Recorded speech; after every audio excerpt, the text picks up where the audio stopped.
to isolate Magpies in really awkward off angles, but then they had enough players again from the wipe on scrap time to get into P1. But I really think again, when you have one player playing ticket, it's just such a tall ask to clear 6 different angles, all while watching the garage spawns. Yeah, definitely a difficult task. But yeah, look at this. Even through these replays, you just see how close the game was every single time, all the way towards it. So we're going to see what's the different side of things here as we slow it down for an S&D round. Hacienda though, S&D. We fancy it for this one. This is the first time S&D on Hacienda tonight?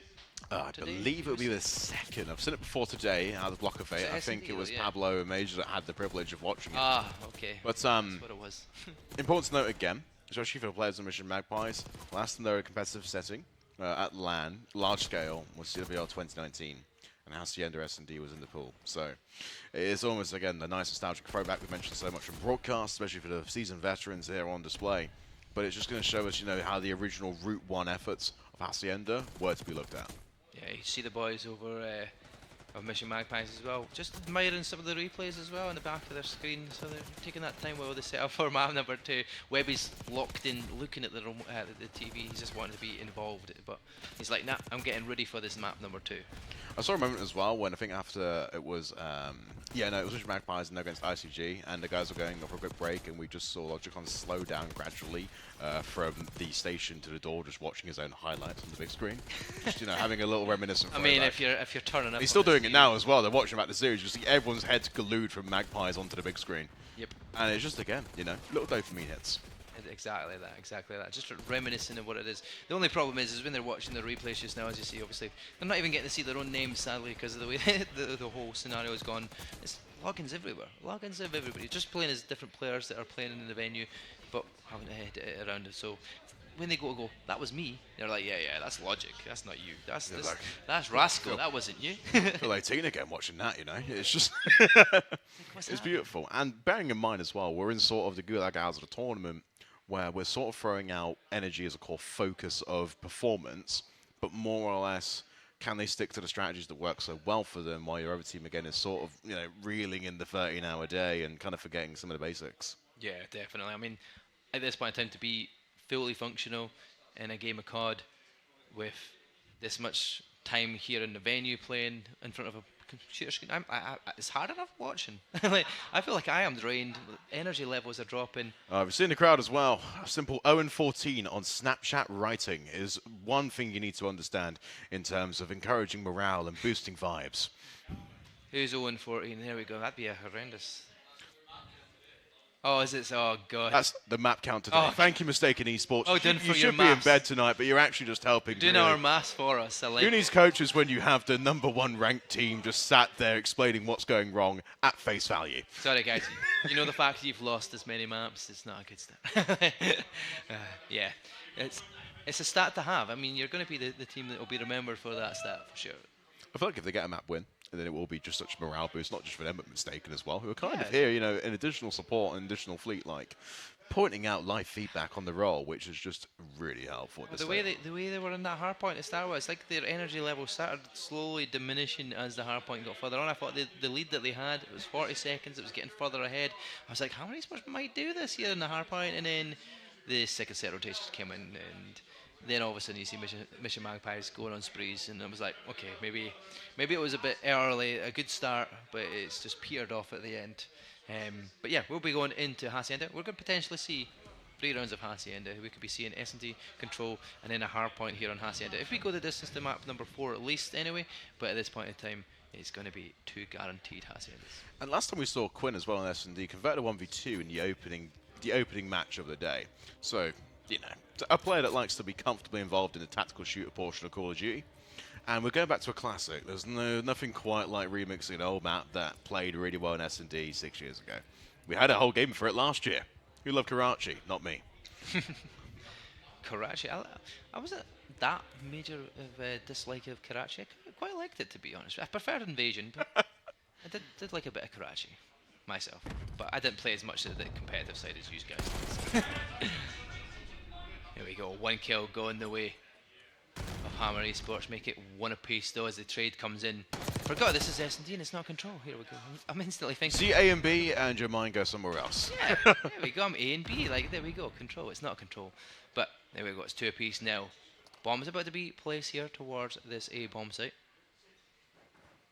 And what are Mission Magpies going to try and coordinate here? They've got the high-low verticality, and Esports have stacked around a point, playing around shed and fences in a hope to sort of, readjust just in time to get the perfect timing. But look at the way in which Ryan has played his life here. It's forcing an open line, but a beautiful opportunity again to see exactly what can Copley do. They line up for him, wall bang on the first kill, headshot on the second, and that right there is a 1v2. I think Copley's won. At 9 HP and just left, right, I'll get out of the way and predict everybody else to come towards him. He opens it up for Copley to find a double. Nice. No, it's really well fashioned. And to recap the round in general, I mean, 4 scores dropped to mid in the first 10 seconds. They were right on the exits, and then after readjustment, there was slight edge for Mission Magpies. It was down to the last minute timing and Copley making the final move. Because Hammer Esports again were so stacked on fences, they were hoping again that they could swing one way and then double barrel behind them. But simply put, the timings weren't there. Rolling into round 2, an attacking side from Mission Magpies. Again, an aggressive hit out straight away, and they're trying to avoid info early on. Yeah, but they're going down towards that secret side of things where the bomb carrier's going, but they do find a kill, but a team nade comes out here, and all of a sudden it makes it, I was going to say a 3v2, but no, it's a 2v2 because Logic does find a kill, which is a good one to kind of even it up again, but they do have to recollect that bomb, and they're going to be rotating themselves around towards Ryan, who's already sitting waiting here inside garage, and they're looking towards that B bomb side of things to see what Hammer Esports are going to do, because they're looking around the A bomb site at the moment in time with Flame and Webby just kind of watching over the cross. And it's just a very safe option here. I mean, given the player comms as well, they're not planting for feet, which is waterside. They're aiming again for garage control, but look who's late pinching. Flame with the right idea. Yeah, Flame's going to get the jump on it here. 1 kill goes their ways. Webby finds 1. He's traded out instantaneously, and Logic managed to get away his life, but the defuse is coming in. The Ninja, the rotation's coming in. He's going to get the time on us because it's going to be too far for Logic to make that move, and the defuse does come in. Hammer Esports. Very tidy round. Yeah, missed the bullets, knew the rotation was way too long, sticks to the defuse, knew the window of timing as well from the actual wrap from mid back to garage from Logicon. I feel like again that's just the right decision to make, and it's just an example again of ninjaing in a 1v1 in that situation is absolutely the right decision to make, not necessarily. Definitely. Some players will chase that kill, and they'll be chasing them around the map, and then before you know it, there's not enough time to get back and get the defuse. So well done for sticking the bomb.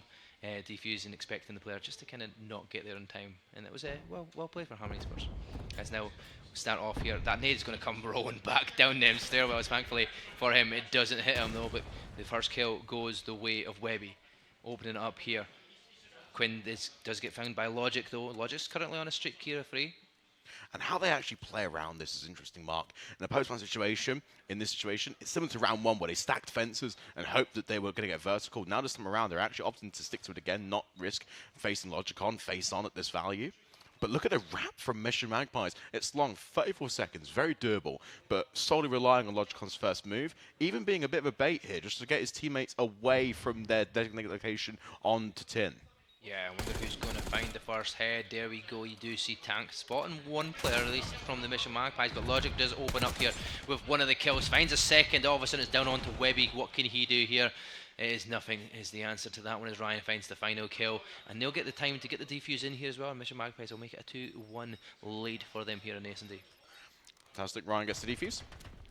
And it is a Mission Magpies masterclass so far in defensive rounds, even post-plants. I feel like, again, they do have a lovely idea in terms of playing around the B-bomb side. We haven't really so much A yet, which again is sort of an indication because Hammer Esports won a 1v1 in the previous round in the Ninja Diffuse fashion. So it's nice to see again where the teams in the earlier rounds are starting to place their ideas. Still lots of tactics to explore, but maybe at this point we can start to elaborate a little bit more in the sense of picking up bomb. Yeah, I mean, you say this is the tactic, just delay it a little bit longer. It's definitely not. It was definitely unexpected. Oh shit, yeah, I forgot I'm getting the bomb. So this is some actual COD World League tactics. I mean, Shotzi again recently has coined this in a new sort of variation of fashion. But ultimately, again, slipping through water is what really has given loads of benefit, again, to the B plant. And that's a set play. A huge wrap from Flame on the south side, again, is the only sort of moving factor, as Rasco, or Ryan in this case, will get that first blood. Yeah, Rasco, he's going to say... Cause he's over there, Ryan's over there. Ryan got the kill, and then all of a sudden it's traded out, though. So, I mean, at least we're getting a kill going their way, and there you go. The next kill is red. It's 2, though. Once again, Ryan has found all 3 so far. Is he going to get the ace? That's a good point to make. in position for it as well. It wasn't going to be the ace. It was only going to be the free, wasn't it? Anyway. Only the free. It's still a lovely free for the round. And that round, again, was actually against Hammer Esports' own sort of cut against the grain, where they have got very good ideas on B and where to position themselves. But the break-off, again, from Magpies was a really old-school Group 1 strategy from Hacienda. Sending one player in water, another player lurking around garage, and then waiting for the comms from water to start making the push for an open lane. Yeah. Good wee rotation around. And like I said, Spark, like you said, shots, he's doing them all the time. You found a wee nice wee spot where you could hop up at one point inside the wall. That's the variation I'm talking about. That is nasty. Didn't see it there though, but Probably GA by now. Definitely GA by now. Probably is GA. I wouldn't be surprised. They always find these cheeky little spots that we don't expect here, but early push up here, straight through mid-map here, expecting the challenge here at the top balcony, but it's not really been challenging. He's managed to get himself down. Webby's going to be out of sight, out of mind here so far from Mimo. He's already predicted he's lying down there, though. He does get the shots through the wall, expecting him to be there. He was. Obviously won't find the pick, but at least knows and gets the knowledge here, so the Mission Magpies team know exactly where they are. Logic finds that kill on Webby, and now traded back out. Logic finds his second kill once again in this round, and you see back in the water. Here we go. Quinn for a wee swim. What rule can Quinn do in a 1vx? We've seen it before, already pulled off today. Positionally speaking again, has to collect bomb. Magpies are going for a nice little swim in this instance. And they've really hunkered down on B with quite a nice idea in mind. With Quinn, though, in the situation of escalating the play, has to take a fight in garage, which is info that could really allow Magpies to close in. Yeah, you've got the rotation coming out from Mimo in the back. They've got the information of where he is, and now Mimo surely Slipped. Oh, he's managed to get out. He's got through the mid-map. He's not going to be able to get that bomb, though, regathered, and they're all going to be getting watched off towards this garage side. Does find the first pick, though. Quinn still in a very difficult position, though. 7 seconds left to play for. He's not gonna, even if he does collect the bomb, there's no chance to get that bomb down. The round's lost, but can he find a few more picks here? He's going to find a second as well. So. And then just exit kills for streaks. Especially in the round again where Magpies had it converted, but you have to look again macro sense. 4-1 is currently the score. So more streaks matter again. Round conversion is going to be the key point. Unfortunate for another 1vx situation. I think the main comms are centered around not putting Quinn in those spots for the last couple rounds. It has been quite a key factor, the pattern that's emerging. And now we just sort of float towards again in the defending portion of Hammer Esports, where Magpies again have definitely flirted with B a little bit more often than not and have found some success. There's still something, of course, Logicon down towards A for an early pick. Yeah, well, two players going up north there as well. Back into that water he goes as well. Takes a nice wee swim. Didn't think Magpies can swim, but they can definitely fly, and they've been flying so far on this map in this S&D round so far. 4-1 up against the Hammer Esports so far, but now first kills goes the way of, well, that was a tank, wasn't it? They got that one, but then it's traded out instantaneously. Webby falls next. Still swimming. Yep, still swimming. Very nice fashion. Keep swimming, just keep swimming. Just keep swimming. It's at that time of the evening. 3v2 again, Mimo has bomb. And he's actually all alone on an island here. So this is quite a difficult spot that we do find ourselves in, especially with Logicon taking lots of the pressure head on. Finds the exit kill wonderfully. Tackled to the 1v2. And again, distracted from the overall main play here. But Logicon again is now called over towards A for a plant. And this is where again the drop down. Ever to get the bomb plant down all the way around the B side. Absolutely, but they have no idea where Tank is from reposition. They have a rough idea around Tim. But again, he can take the longer trap, the shorter trap, doesn't matter. They have to make sure that they can't drop their guns at any point or we call sprinting. That's where Tank can find his kills. Yeah, here we go. This is where the opening chance here. He needs to get that first pick early on here. It does come flying around the corner though. Mission Magpies take it to map point here. 5-1 so far, looking convincing in S&D. Really impressive showing. And I have to say, in terms of Magpies as well, lovely way in which they're converting these rounds, mainly from man advantage. I think at least 8% of which have been in the 2v1. So it really is just an instance now at Hammer Esports. I've identified what is the main problem. We're losing life straight away. Worth again just go for trades and punching holes in the really fanned out break off that Magpies have employed so far for the previous 6 rounds. But number 7 again is a defining factor. We're 2-0 in the series, or it could be the start of a Hammer Esports comeback. There is no real between. Yeah, well, I mean, it's going to be a big comeback here in this S&D run, but then maybe they do the whole reverse sweep control thing if they do end up losing out in the S&D, but might be a difficult ask here up against the Mission Magpies, who are looking hot and ready to do this one here. They're singing on all fronts at this moment in time. Gone for the Oppenheimer strat here of committing 4 players to the south side, and of course Logic Connor's fallen early, which again is a condition that does make things a little bit easier for getting the post plan. But did he want it? I mean, in terms of the re-rotation, flipping around the map here is drawing Magpies away from B, which again forces them into the spawn directly away from any objective play, and that's sort of where, again, with the Jackal at close range against the Amies in a corridor, not going to be a conversion. Yeah, playing finding that pick there makes it a 4v2 scenario for the attacking side of Hammer Esports, and it looks like they could get the second round on the board here as they get that plan towards that B bomb site, having to deal with 2 players. It's going to be 1 versus 3 for the scenario here, and it's all on Mimo. Mimo does find the pick though. He's got 3 in a row so far. He's found 2 players now he needs to try and find for this round. 1v4 as well. Hammer Esports have gone for a very punishing setup here as well. Covering garage and covering exit door. It's really down to, again, what can the shoulders say? They've given a position. I'll have Mimo to cross. And playing around rock here, we've seen it before, many years ago with Looney. But it's not going to be the same again here today. Yeah. A quick clear on the bomb site, and Hammer Esports get a second round on the board. See, he had that knowledge of the 1 player on Hammer. Not expecting 2 of the players to be there. Maybe he was expecting the other one on the left-hand side. Hence the reason he didn't go trying to look for that one. Look to see if there was 1 to the left-hand side of the bomb there, and it kind of gets him caught out as the challengers come in. The 2 players can push up here from Hammer Esports, and they'll get another map on, well, another round on the board, thankfully for them. So it's not looking too bad for them so far. Now they need to try and keep these going. And Mimo's in a really tough spot to re-clear there without full knowledge, because again, you have to look left because of the long diagonal hold that they could have employed, but instead they actually opted for rather more of a bunker-like setup, just sticking towards garage and sticking towards mid. Stick together in a 2v1 scenario. You shouldn't really lose that scenario, but I mean, worse things have happened sometimes. As you see Tank trying to gun down the side building here, but trying to find that first pick. Got Copley having to throw out the stun, at least to try and slow them down a little bit here, but Logic opens up with the first blood.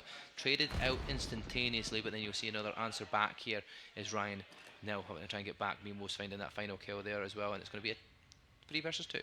And it's a nice opening. Looking towards B is really where they sort of set their focus. But again, it's another island that Ryan is comfortable playing on. Done it many times so far today in the series and a mini-series before. Grouping together now, we're seeing Copley and Mimo coordinate the push through mid. Bomb is dropped. Hammer Esports gifted a Christmas present of an absolute hold here. Yeah, definitely. It's now all onto Mimo here. 1 versus 2 scenario now.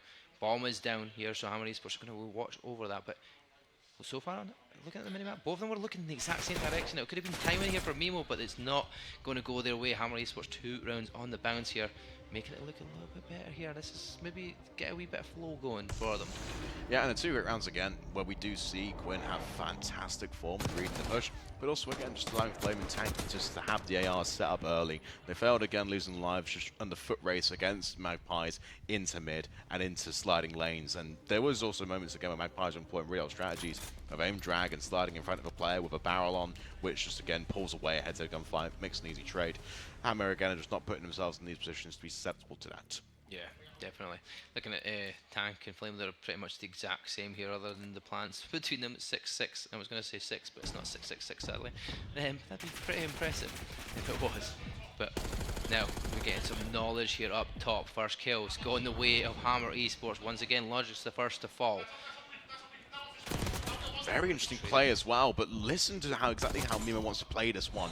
Opens up beautifully, 2 exits, and fences and bomb are dropped. But listen, look at Hammer Esports, they've slowed down. Both arrows are planted, waiting for hopefully an over-aggressive player to make it a 2v2. Yeah. Now, what we're going to see from the attacking side of Hammer Esports here, they're going to gather that bomb. They're going to got 2 players of Mission Magpies watching over it, looking in 2 different directions to make sure they can see it. And you've got also Copley rotating at the back of the spawn side of things as well. And now, with the rotation of Quinn, trying to come in the back there, it's going to be shot in the back. There we go. It's going to be a very difficult ask here for Quinn, but he does find 2 kills. It's a 1v1 scenario. What's just been turned on its head here. 25 seconds still left. He's gathered the bomb. Copley and Quinn, 1v1, death taxes.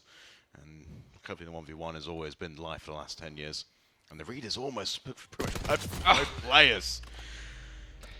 A terrible headshot, a punishing kill, and it's 2 Mission Magpies. Yeah, that's the end a it goes. very good prediction to expect him to be rotating around with that bomb after seeing the 2 kills going against their side. Does make it a 1v1, but Copley comes up on top. Mission Magpies 2-0 up in the series, a 6-3 win in the S&D here, and yeah, they're looking to try and close out the series now. And the way in which they can manage this is almost in tandem with, I think, the rest of the ideas that might be employed here today. I don't really think there's actually any more further to understand on the stats. I mean, again, great series from Logicon. Ryan as well was being primary bomb carrier going neutral, which is just fantastic output overall in terms of getting the rounds done. But I think the Hacienda again, just map knowledge is 6 years older for Mesh and Magpies in this instance, and we did see some wonderful rounds from 7 to 9 where Hammer Esports did in fact flip it on the head and get Mesh and Magpies in unfortunate 1vx situations. Yeah, definitely. There's some good wee replays we'll get to see here from the S&D round.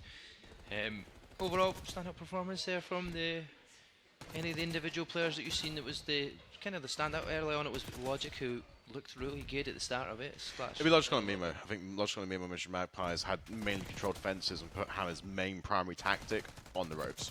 It was very difficult to actually adjust from that, and even felt very uncomfortable watching them on B, because the one good addition they had is in the 2v1 Hammer did have on B, they held a setup that was unorthodox and not by rudimental CDL standards for a re-clear. And Mission Magpies again were just overextending in a 1v2, especially Mimo in a spot where he just couldn't find any info, and they could swing at the right time. So it's just simple Call of Duty like that played at this portion is getting, you know, nice easy rounds. It's just unfortunate again, deficit here, you see it was 1-5 for the majority. Yeah. A lot of the time going that way, but it was a good wee comeback that we were witnessing here from Hammer Esports, getting a couple of runs in a row, trying to look at, trying coming back out of that. It's a very difficult deficit to be coming back from, though. 5-1 down. Oh yeah. You're needing to win every single round. It has to be flawless. You just can't do anything else other than that. And you're obviously going to make one mistake here or there potentially, and that far down already. You're expecting the team with that priority of the 5 map versus 1. You know, you're kind of going to end it at some point soon, hopefully. But you've seen some crazy things. You've seen Tentative. It used to be the 5-3 curse. When you're 5-3 up, you would just go on and you would end up losing 6-5. But 5-1, you don't tend to lose out to very often. So yeah, Mission Magpies 2-0 up in the series.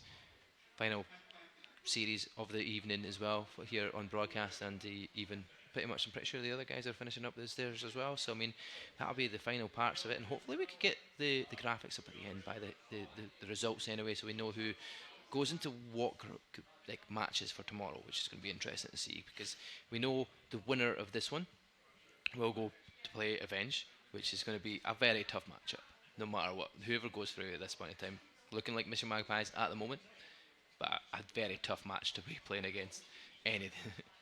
I feel like they need to sort of set ones already that we do have for the round 2. Again, it's Faceless Esports and Algeria. They're facing theirs just now, aren't they? So, I mean, get to find out that result as well. And then we have Eclectic versus Faceless Fruits as well, in the same winners bracket, of course. So any chance we'll see a Faceless Derby is in winners finals. That's if somehow mistaken go into lower bracket, Avenge go into lower bracket.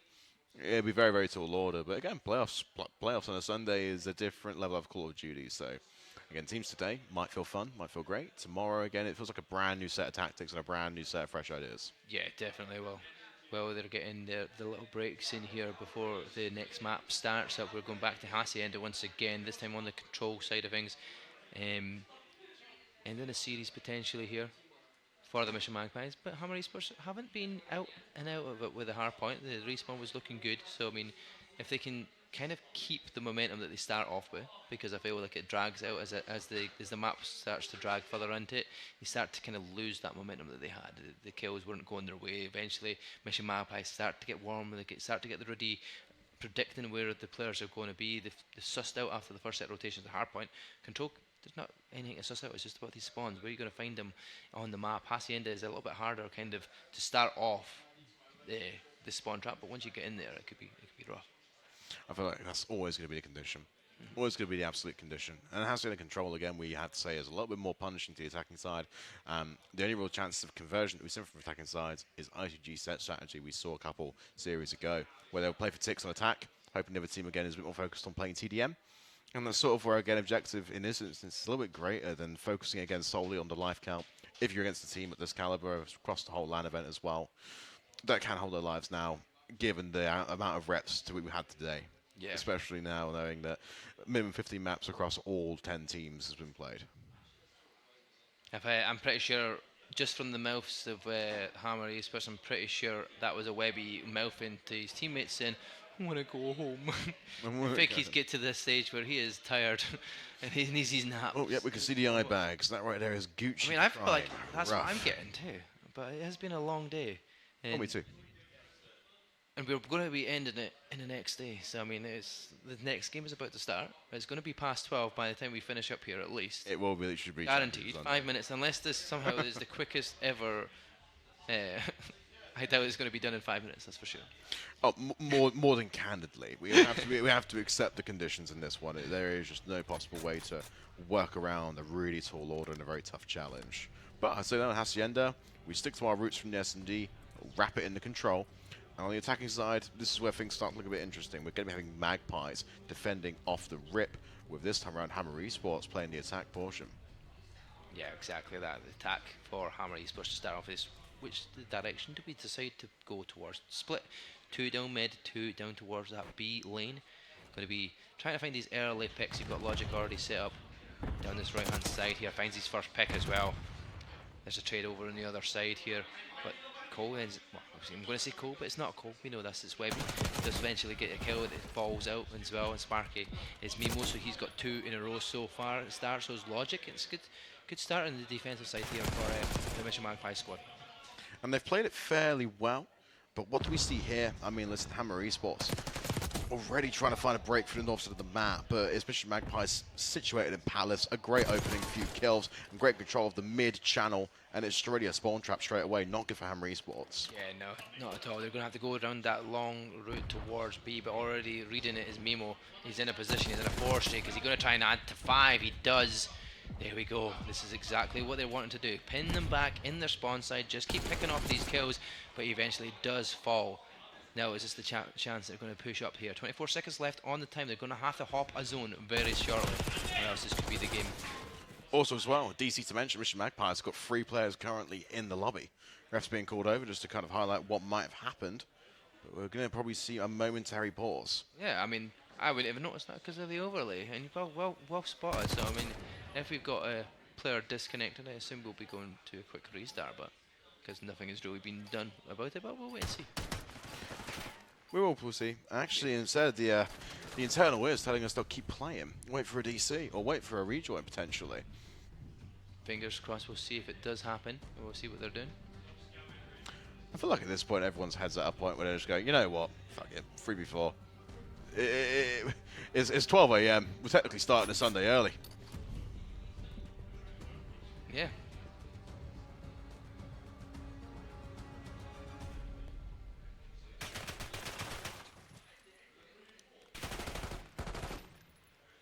I don't know what's going on. The players are shooting each other in the Hammer Esports side of things. They're trying to figure out what's going on here. Yeah, back to us. I mean, again, you throw back to the desk if things are looking bad. We make things even worse. That really is just, how you highlight the series. And ultimately, just tough starts again to the Sunday. Goes to the whole, we do GAs in the game anyway, and obviously at this point in time, that's kind of like a G. Somebody does get disconnected. Maybe in the rule sets. I think it's the first time a player's been J'd out of a server mid-map, which is just, Oh, it happened earlier upstairs. I think they had to kind of like suss out an opportunity to log in, and because of the IP stuff, it's been a bit of a nightmare. But because of this, they tend to agree to have a reset. The players will agree to it, and because. Okay. Developments as well in the arena is actually the teams are talking to each other to actually figure out how do we start this next round. And they're coming to quite a mutual agreement here. This is strange. But at the same time, it's actually quite fair. I mean, Yeah, I mean, you won't see can't this often help it. mid-series. It's not like sometimes a disconnect. It's early on in the series, like the map, right? It wasn't like it was a 2-1 scenario where this disconnect was crucial. It was very early on in the game. And Ryan just turned into his station as well. Just have the final few confirmation points from Hammer Esports and how they want to proceed.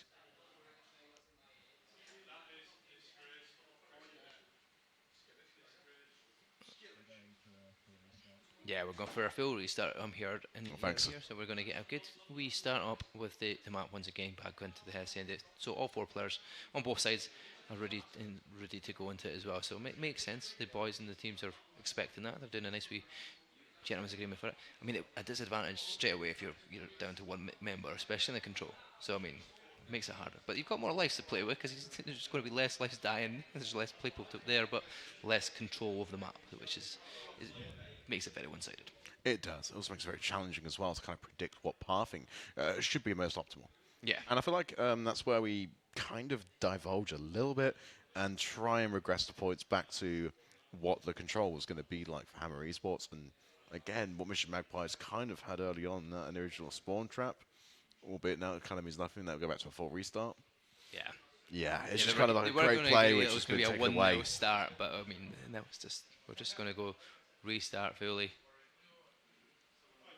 They both teams agreed to it. I mean, I'm glad they're like, maybe they just don't want to go home yet. They don't want to go to the bed. Oh, they want to go They're home. happy. You I can don't look think at all they do. 8 players on that stage right now, and you can just you can just see sleep deprivation in its finest form. You know, very magical to watch. Yeah, definitely. Raska's already got his pillow out and he's put it underneath his hoodie. He's ready to fall asleep.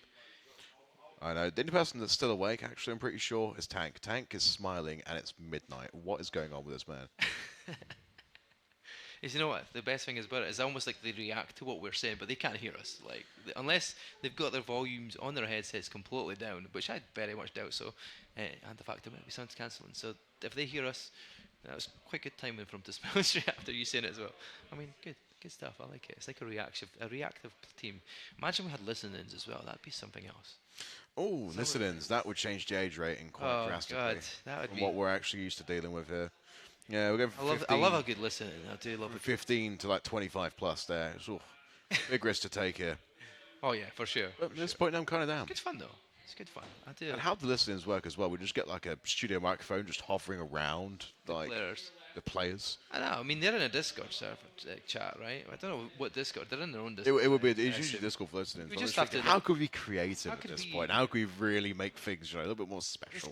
Let's get it spicy when it's really into the heat of the battle, and then just get that listening. I do it on the streams, and it's good fun because you're just not expecting them to come in. I had at one point where you jump into the team and they start singing, and they didn't care how the map was going. They just start singing, "I want it that way." And you know what? Yep, They did want it that way. It didn't go that way for them. It wasn't the best map for them, that one. But they sang the it's whole just- song. It's just singing songs of great praise Yeah, I and mean- trying to find some sort of silver lining. They couldn't sing it in A time. last for each resort other. tactic. The issue with that is, yeah, they're all singing, but obviously everybody's mismatching and singing different parts at the same time. But I'm like, yeah, it was good. It was good. It was wee harmonies every now and then that managed to cut in. But they're definitely not singers. They're COD players. End of. They were definitely not singers. My wife sings, so normally she would be like, "What are they doing? Like, that's not singing."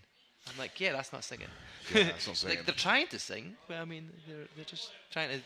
And then fill you the gaps and then in you a go, really oh, bad by the way. way, they have been playing for 14 hours today. Yeah, I mean, these guys. This I'm pretty sure is sort of like where the mind starts to switch off a little bit. Yeah, I don't think you'll be ready to sing "I Want It That Way." Start singing along and dancing along at the back of their booth, their stations, while they set up ready to the next map. But I think it won't be too much longer before we get into the next map, as long as everything is connected in. We'll get into that Hacienda control once again. Our Mission Magpies are 2-0 up so far in the series. Looking to finish at 3-0 here and get to bed, along with everybody else in the studio. And some people will be looking to get a really late night snack or meal, because the admin staff are definitely nodding that they're hungry. And McDonald's should be on the card. And there is other fast food chains out there, but I mean, that's one we know that's definitely a 24/7 kind of job.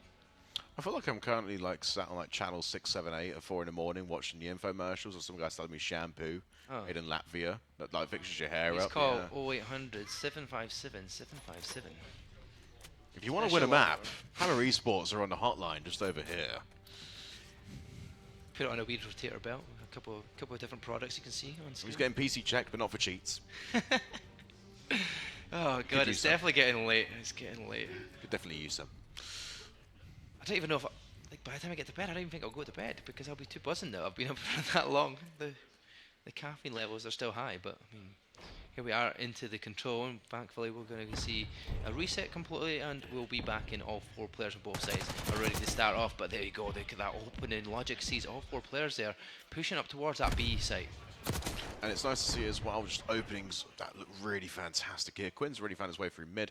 Logic on Delta on the south side of the map. Couple skulls there, sort of from Hammer Esports. And it's a similar sort of ploy we saw in the original round number 1. The same trap again that Mimo can't seem to really get Hammer Esports any sort of better further into their swarm.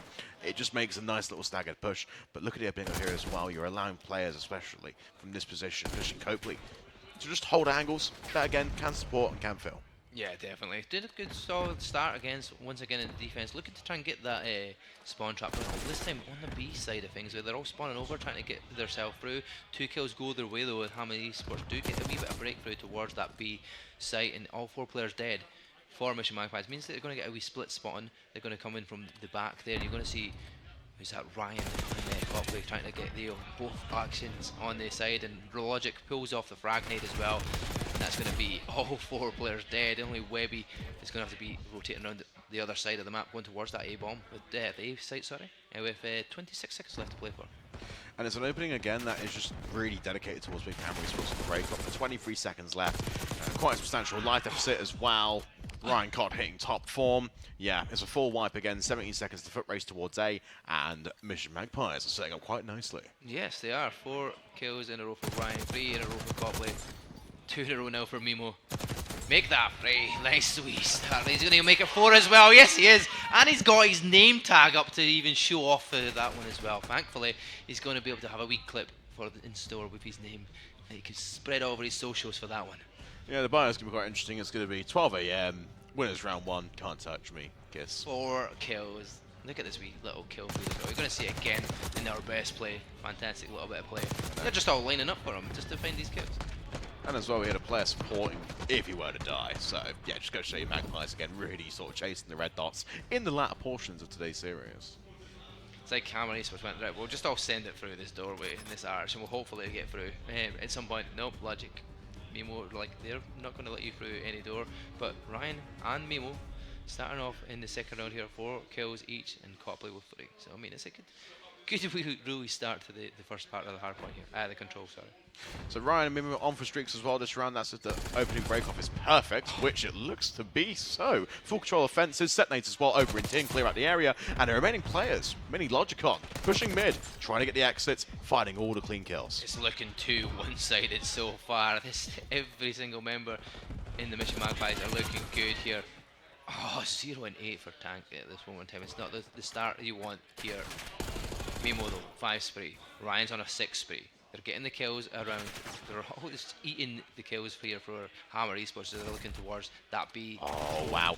Magpies have actually gotten the B secure straight away. How hard is that oftentimes to get in control at 27 to 29 life count? That is so difficult to do on a regular basis. But with that many kills going their way and the streaks that they were building towards, I don't think any of them actually finally got that streak. But they're so close out, and both L3 4 members actually had a positive KD that one time, and they're still looking to beam as they're trying to get towards that A zone side out. And again, it's a nice north side push here from Magpies, and they opt again to try and cut through the map at just the right opportune moment. Hammer Esports, though, again, are just finding the right door bashes and now getting control of Palace, which again is the main choke point for Magpies' efforts. Hammer's at least managed to get the life count a little bit more respectful here. It's 17 versus 19.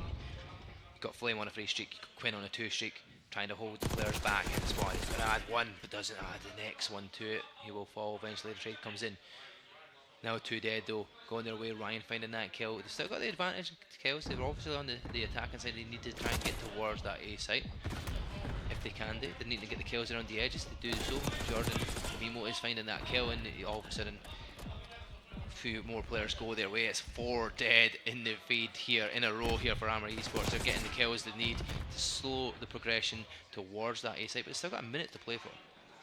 A minute to play for, same north side here. Hammer Esports now starting to apply numbers to this though, so tactically speaking they're applying the right amount of firepower, but again it's just how much gun can you take. And Jordan Mimo clears the north side, opens up 3, allows his teammate as well, Cope, to join him now on a flank through mid, and this is where you can start stacking A and really punishing Hammer Esports. Yeah, definitely the feed that you want to do. Mimo once again still going 5 in a row before he does eventually fall. There we go. This is what wasn't expecting there. Hammer Esports there. They start shooting bodies there as they fall. No more respawns though for them, and that's going to be a tough ask here. 2 more lives left, but the tick progress is going to be made, and that's going to be 2 now in the series here for Mission Magpies. And the fashion in which they converted A as well really pays homage to Black Ops 4. You feel like a grav slam could have been used as well and bottom wide, and you know you have the really similar outcome. That right there is just pure Amy's. You know, Amy's does a good job. Amy's is fun. Amy's is life. Gravity slam. Remember them days, eh? Good gravity slam, pull out a Tempest, you know, Christ. Yeah. I know we're in Black Ops 6, we're only about 100 years behind the original game. Yeah.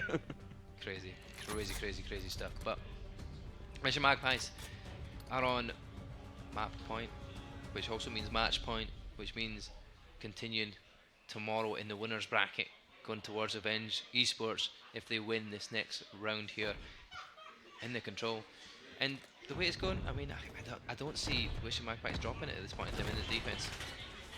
The guys open there from Hammer Esports to kick things off here. They control mid quite nicely. They have a player called Flame that can actually push through Tin and create the awkward pinch. The trap similar to Magpies, what they've installed again in the first round, is Hammer Esports' best effort now to regain control and get right back on the board. All four are still alive. They're circling Magpies like sharks, but again, the spawns are super close to water, and that's where Logicon starts screaming. Yeah, he does. That was so loud. I heard it through the headset. That is phenomenal. But yeah, good wee bit of control here. They are silly getting some of the zone progression towards that A site. If you're Hammer Esports, is one tick of progress made. Like it's still in their favour though at the moment in time. What can Hammer Esports do in this position? Again, Webby's the person really playing the island. Flame again is just playing around top pool just to make sure again they overwatch through fountain is there. They overwatch as well onto fences is there. The floating right now of no engagements is quite tentative. At this point, again, one big mistake can actually happen here, depending on which corner he takes. But supporting the north side for Hammer Esports is really what Flame has to do. Yeah, Webby there found 6 before he fell. The Flame was on a streak as well, 4 does fall, but there we've got opened up the map a little bit here as they do get onto that A zone. There will be a challenge in here from Ryan, he'll get that clear so far, but the challenge does come in again from the Hammer Esports side. 2 dead in the feed though for Hammer Esports will make it a really difficult situation here as we're down to 24 seconds left on this one, and Hammer Esports need to get onto a time somehow to stop this. Mission Magpies again. Logic. And Copley and Ryan. This is actually quite an interesting push. They've all coordinated around Palace, 3 wiped in the feed. Hammer Esports are trying to find control. One last ditch effort here to push towards B. The player on his heels is Logic come. Oh, there we go. He stops it on towards B. 3.4 seconds left. Now, what can tactic? Can he stay alive here long enough? I doubt it. There's 3 players converging onto him. The kill does go. The 1.2 seconds is counting down. Mission Magpies will win the control. It is a 3-0 performance from them, which means they continue in the winners bracket tomorrow in our playoff, in our Super Sunday. We're going to have here is Avenge Esports versus the mighty Mission Magpies here. We're going to have a tough hand and a tough game here in their first game. You're right, actually. It is Super Sunday. Yeah. It's 12:12 a.m. Super Sunday starts. Hammer Esports though, they'll have a loser bracket run potentially if they can try and find a win at least, but they'll got at least another match tomorrow. Don't know who they will be facing, but it'll be a tough one either way. It could either be Eclectic or Faceless Roots. They'll be their first team to play up against, but not sure the results of the upstairs results so far as well, but looking back at that control there, you do see some good performances there from the Mission Magpies team, and yeah, the Hammer Esports just don't have that experience as a roster, and I think that's where this comes down to, the fact that Mission Magpies are well known together, players played together for a long time, and yeah, a team that's been thrown together, it just it's a difference. Yeah, no denying. Just exactly what was done on this Hacienda. Giving 2 Haciendas to Mission Magpies is kind of a death wish when it comes to the series of veto picks, just given their experience and given they've placed top 16 across Europe, back in the Challenger Cups, back on the local Birmingham lands. It really makes sense that they are going to have, you know, the most fun time against Hammer Esports, who already haven't played the main stage in 12 hours. You know, it just feels like an absolute lamb to slaughter. So, in this moment again, Magpies, where are they going to be sitting themselves? Of course, Avenge Esports are playing them tomorrow. Haven't fall down to the lower brackets, so this is really where we set up tomorrow's matches, starting at 10 a.m. for you all at home. It'll be Pablo and Major walking you through with the first match of the day, which tentatively believe will be Excite Gaming and IGG Takeover. It all depends again upon the schedule, but knowing again how smoothly we can get through the winners bracket. Yeah, exactly that. They're all going to be best of 5s as well, so there'll be a little bit of chances to see maybe reverse sweeps on the cards here, maybe a double set of hard points at least for the different teams, and it's going to be an interesting Sunday for sure. We're going to see who comes out on top at the end of it and who will run away with that prize pool. We've not actually mentioned it, I don't think, on cast, but it's a £3,000 prize pool here as well at the Esports Hub LAN, and yeah, a good substantial amount of money potentially on the line here tomorrow. I know. Tomorrow's going to be a special day. $3,000, and the winner will have the lion's share of that prize pool. And it's a beautiful way. As well, of course. 4 of which all for a player. I think it's only fair now we wrap it up and get ready for tomorrow. So for myself and Mark, thank you all for watching. We'll resume coverage tomorrow of Major and Pablo opening up proceedings at 10 a.m. And by the end of it all, £3,000. The winners' trophies will go to one lucky team. Don't go anywhere. We'll see you all very soon. Good morning and good night.